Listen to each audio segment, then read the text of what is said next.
rough time for everyone. There's people about 3 miles from us, actually, in the 30s, that lived in caves. That's how bad it was.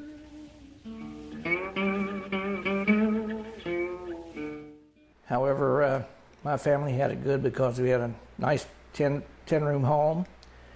I lived there with my mom and dad, my 2 sisters who were also born at the same place, and also my grandmother, grandfather, and 3 uncles lived in the house because they lost their home in the 1934 flood.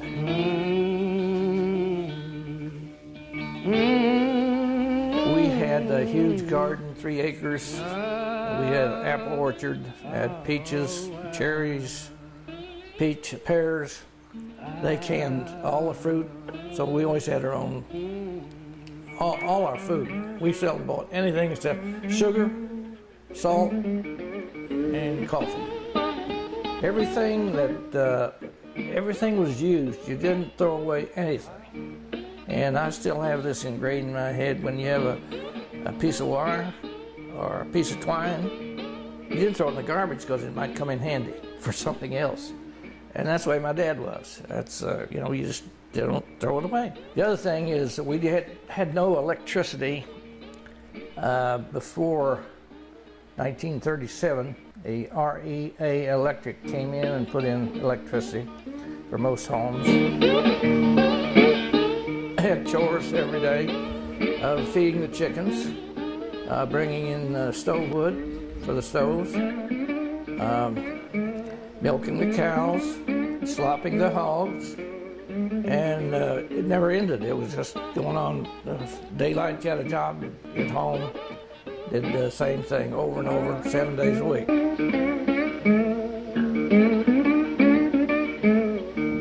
My mom would say, go bring in a fryer, and I'd go out and grab a fryer, one that looked pretty healthy, and grab a hold of it and twist his neck off, and it would jump around the yard until all the blood was gone. And then my mom would come and get it, put it in scalding water, and then pluck the feathers off. That was her job. I never had to do that. In the summertime, one of our cows got out through the barbed wire fence into a clover field, and it was wet clover, and they ate it, so the cow ballooned, just like we blow up a balloon. That's what happened. So my dad, he knew exactly what to do. He got his penknife, went up to the cow, stuck it in the belly, and then went psh. The air came out, cow got up, walked away just like nothing had happened. And that's the kind of stuff that he knew how to do.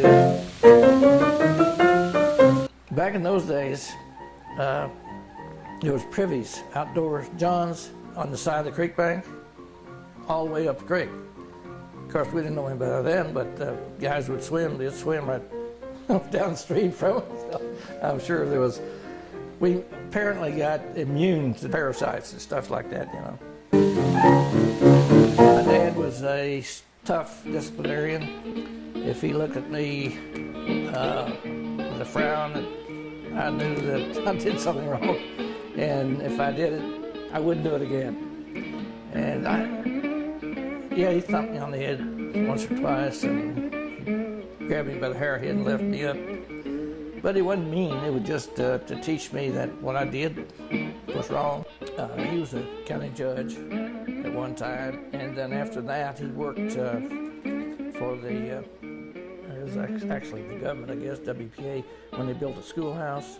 He was the superintendent of the carpenter outfit because he was an excellent carpenter, taking that up from his dad. And then my mother became the postmaster in Carter, and she had that for, I guess, 16, 17 years. And then when she died, my dad took over as the postmaster. What was your mom like? She was very loving, and she was always a loving person. And if you were away for any time, she always came and hugged you, and like she hadn't seen you for years. And she was just a nice person. Everybody loved Lena. They're, they were the same, and yet they were totally different people. Biggin, as we call Lucille, was good. You know, like my grandmother, she was really hard-headed. She knew what she was going to do, and that was it. Tina was more laid back. Both of them were school teachers. In fact, I went to school to both of them in high school. She and Christine, when my mom was pregnant with me, they did not know that my mother was pregnant. So when they came home from school one day, there I was, and they were surprised. We never went anyplace until my Uncle Everett, who was a banker who lived with us. He finally convinced my mother and sisters to take a little vacation, so we went to Cincinnati to Coney Island. I remember that quite well. I graduated from high school when I was 15 years old. I haven't played basketball. I was on the first team when I was 14 years old, and I was captain of my team when I was a senior. And you get to graduate school? I skipped the 2nd grade and the 8th grade. And that was more of a convenience, I think, anything else. I never visited the college. I didn't know what I was getting into until it was time to leave in August of 44. I was 15 at the time I enrolled. They took me to Dollarfield, put me on a train, told me to get off at Lexington, get on the bus, and go to Berea, and that was it. I didn't know from Shanola what was going on.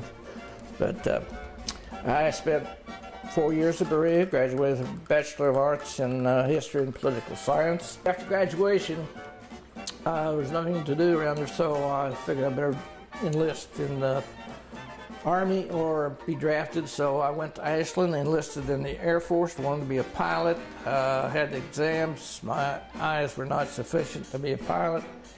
And the recruiting officer said there was just something came out about your line of education, and it was a project set up by a civilian in the Pentagon to take 27 college graduates and enlist them in a program to train them as public information officers.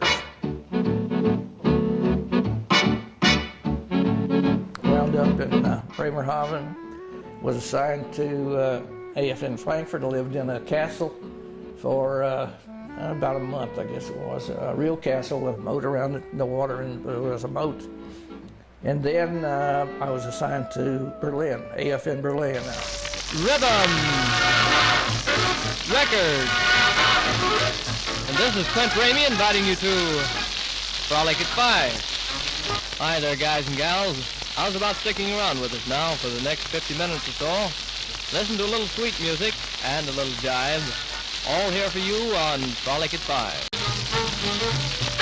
I stayed there full-time in my military service.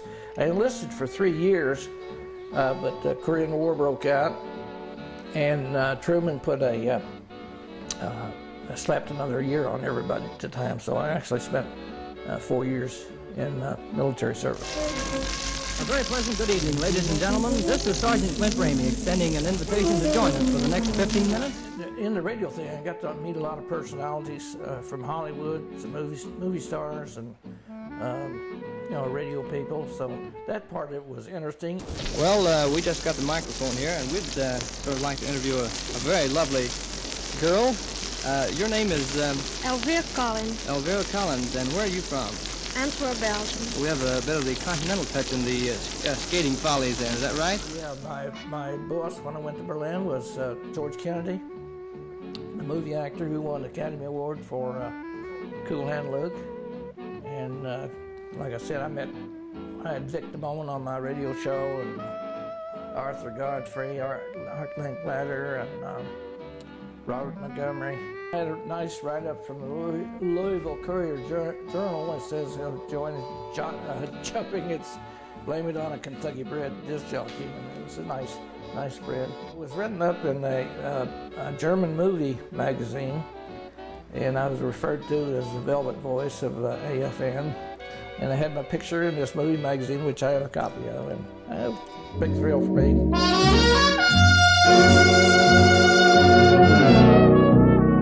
Later on in my service there, I was assigned to take a trip with Sergeant Harlan of Frankfurt to go on a tour of Africa and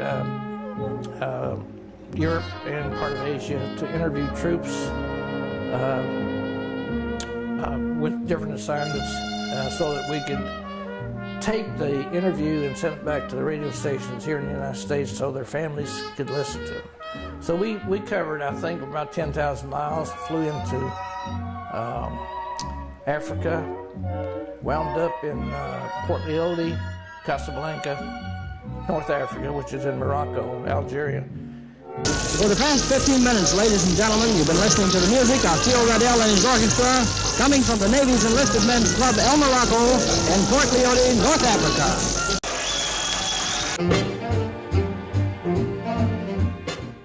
And then we talked with the captain of the naval base there, conned him into getting us a ride down to Malta in a patrol bomber. It was about a 1,000-mile trip. And then from Malta, we hitchhiked on a mail plane over to Sicily, I believe it was, Sicily, and then into Naples and into Rome. And we had no specific way to get back to Frankfurt. So we talked to the military attaché in Rome, and he got us on the train back to Munich and Frankfurt, and it was called the Orient Express. Have you ever heard of the Orient Express? We had a beautiful panel compartment, and the food was just out of this world. Here we just tooled GIs, you know.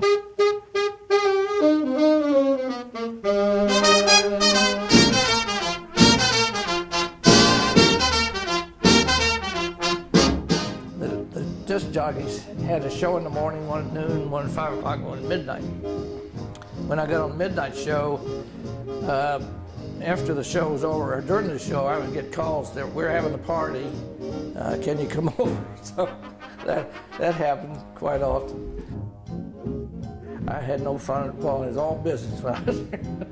Didn't date any girls, didn't have time. I was all business.